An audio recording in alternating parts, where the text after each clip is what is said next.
দীর্ঘ এক দশকেরও সময় ধরে বাংলাদেশ-ভারত সম্পর্কের সমীকরণে বিএনপিকে দেখা হয়েছে অনেকটা দূরত্বের অবস্থানে, কিন্তু বর্তমানে রাজনৈতিক প্রেক্ষাপটে সে বরফ গলতে শুরু করেছে।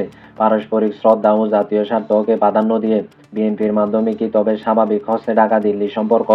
গত কয়েকদিনে বিএনপির উচ্চ পর্যায়ের নেতাদের সাথে ভারতীয় প্রতিনিধিদের একাধিক বৈঠক ও ইতিবাচক আলোচনা জনমনে নতুন কৌতূহল সৃষ্টি করেছে। দলটার পক্ষ থেকে স্পষ্ট বার্তা দেওয়া হচ্ছে, তারা ভারতের সাথে সমঝোতা চায়, তবে তা হবে সমমর্যাদার ভিত্তিতে। ভারত সবসময় বাংলাদেশের ভূখণ্ড ব্যবহার করে বিচ্ছিন্নতাবাদী তৎপরতা নিয়ে চিন্তিত ছিল। বিএনপি এখন পরিষ্কার করছে যে বাংলাদেশের মাটি কোনো প্রতিবেশী রাষ্ট্রের বিরুদ্ধে ব্যবহার করতে দেওয়া হবে না।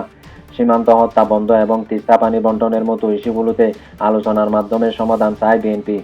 রাজনৈতিক বিশ্লেষকদের মতে ভারতও এখন বুঝতে পারছে যে বাংলাদেশের একটি বড় রাজনৈতিক শক্তিকে বাইরে রেখে দীর্ঘমেয়াদী স্থিতিশীলতা বজায় রাখা কঠিন। তাই দুই পক্ষই এখন ভারসাম্যপূর্ণ সম্পর্কের দিকে ঝুঁকছে। তবে এই পথ খুব একটা সহজ নয়। দীর্ঘদিনের অবিশ্বাস দূর করা এবং সাধারণ মানুষের কাছে এই পরিবর্তনের সুফল পৌঁছে দেওয়া বড় চ্যালেঞ্জ। বিএনপি কি পারবে জাতীয় স্বার্থ রক্ষা করে ভারতের সাথে একটি টেকসই বন্ধুত্ব গড়ে তুলতে?